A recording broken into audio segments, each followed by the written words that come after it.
APTs and Trojans. In this lesson, we're going to talk about the advanced persistent threats and Trojans. So let's go ahead and get started. Advanced persistent threats, or APTs.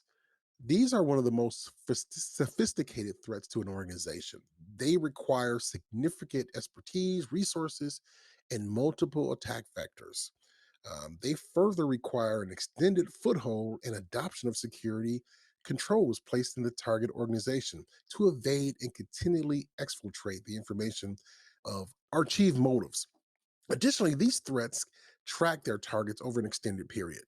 So NIST defines advanced persistent threat characteristics as consisting of a multi-stage attack, APT tactics including prerequisites and post conditions, repeatedly pursuing its goal over an extended period of time, stealth between the individual attack steps, adapting to defender resisting efforts, grouped set of adversarial behaviors and resources with common properties believed to be orchestrated by a single threat actor, determined to maintain the level of interaction needed to execute its objectives, and concerned about what data is stolen and how.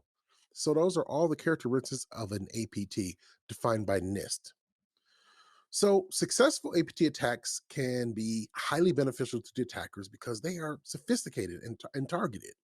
If it's a state sponsor, there could be extreme political objectives, such as targeting a military defense or other sensitive government bodies. Now, in a small scope, an ATP can be important to competitive outcomes. And as you can see right here, this is the steps for an APT. An APT case study, the Lazarus Group.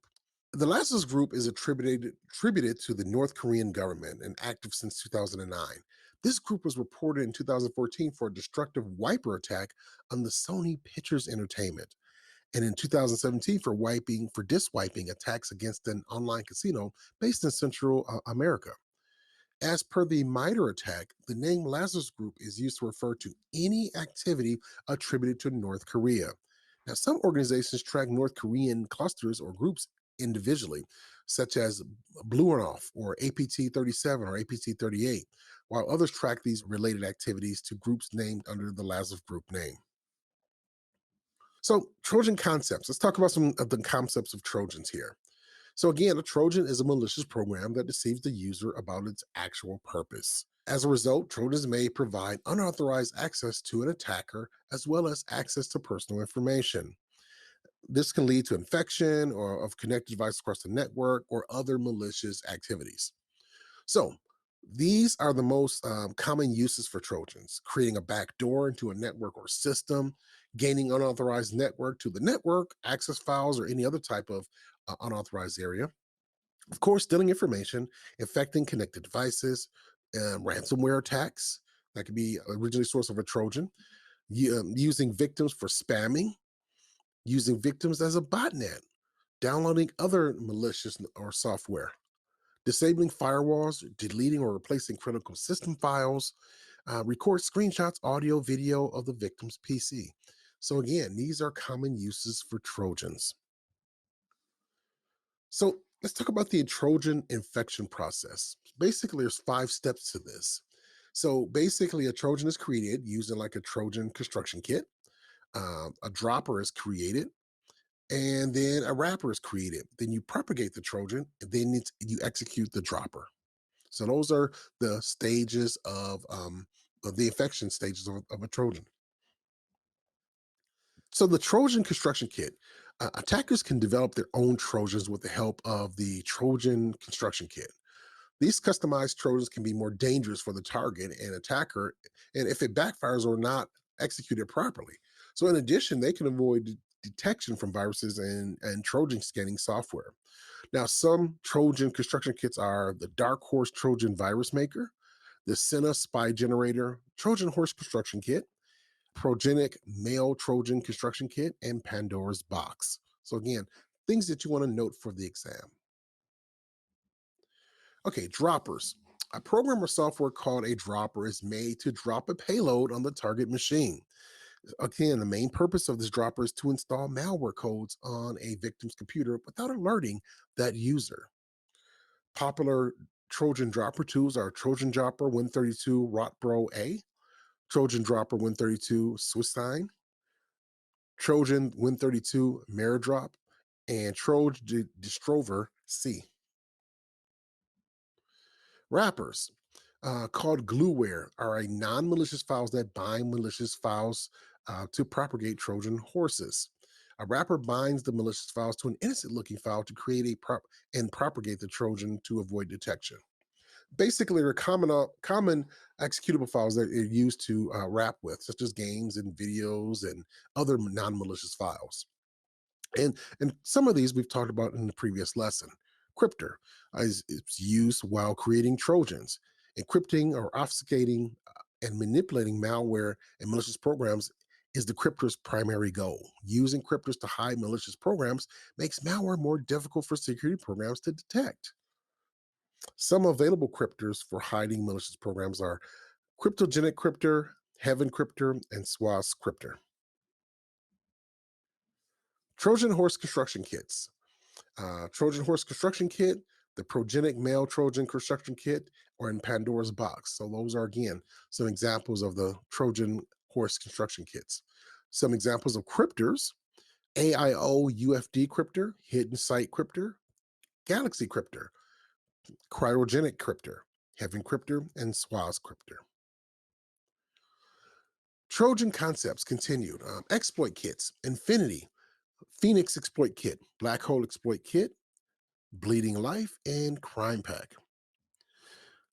Okay, so now how to infect a system using a Trojan. These are the steps as far as how it's created and how they affect. Number one, an attacker will create a new Trojan packet using the Trojan Horse Construction Kit. Of course, they'll create the dropper, which is this part in the Trojanized packet that installs the malicious code on the target system. An example of these would be the dropper, and it would be the installation in the path of the C Windows System 32 server host.exe, or it could be the in the HKL ALM software explorer.exe. It could be in that path as well. Malicious code, it could be the client address client.attacker.com or dropzone.attacker.com. It could be a genuine application as well. Okay, so create a wrapper using the wrapper tools to install the Trojan on the victim's computer, and you would use some of those example softwares there. You would propagate the Trojan, then execute the dropper. Of course, disguise the trusted file, executable file, extracts the malware components hidden in it, and executes them, uh, or serve as a decoy to focus attention away from the malicious activities. Then you execute the damage routine or deliver the payload. Trojan deployment again. The Trojan deployment process is basically simple. First, an attacker uploads the Trojan to a server where it can be downloaded immediately. After this, the attacker sends an email containing a malicious link. The victim receives the spam email, which may be offering something that they're interested in or some other type of phishing campaign or phishing maneuver, and they'll click it. This connects the system to the Trojan server and downloads the Trojan to the victim's PC. Once installed, the Trojan connects the attacker to the victim by providing unauthorized access, extracting secret information, or performing any other specific action desired by that attacker. Types of Trojans: command shell Trojans. These can be remotely control a command shell on a victim's computer. A port is opened for the attacker to connect when a Trojan server is installed on the victim's machine. Defacement Trojans. Using a defacement or tampering Trojans allows attackers to view, edit, and extract information from a Windows program. HTTP or HTTPS Trojans. These are Trojans that use the HTTPS and HTTP protocols to bypass firewall checks and run on a computer. Proxy server Trojans. This type of server is a standalone malware application capable of turning a host into a proxy server. Botnet Trojans. We've talked about botnets a lot. Number of compromised systems are zombies that these systems become. These compromised systems are not limited to a particular land. They can be distributed over a large geographical area, like we mentioned earlier. Types of Trojans. First, we have the remote access Trojan, or RAT. Remote access Trojan allows an attacker to get remote desktop access to the victim's computer by enabling a port, which provides GUI access to the remote system. These are some of the following: a list of RATs. Optics Pro. Mosucker, black hole rat, SSH rat, extreme rat, dark comet rat, Pandora rat, pro rat thief. Some other types of Trojans are FTP, VNC, mobile Trojans, ICMP Trojans, covert channel Trojans, notification, and data hiding Trojans. Detection and analysis. Now, there are a few different approaches that are suggested to detect a Trojan horse in a system. Distinguish a suspicious program or process from others based on the behaviors of that suspicious file, how it's behaving.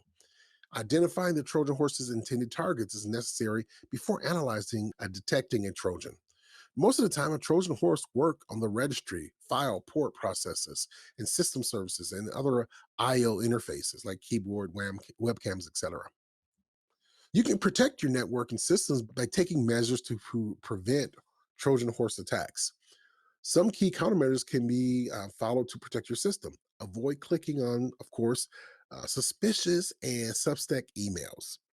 Block unused ports or turn off those services. Monitor the network traffic, of course, with those services. Avoid downloading from untrusted sources. Install updated security or keep your software updated. Scan removable media before using. Verify file integrity. Enable file auditing. Install a configured host based firewall and install an intrusion detection software. All right, in this lesson, we went over thoroughly advanced persistent threats, APTs, Trojan concepts, types of Trojans, and Trojan countermeasures. That is it for this lesson, and I will see you in the next lesson.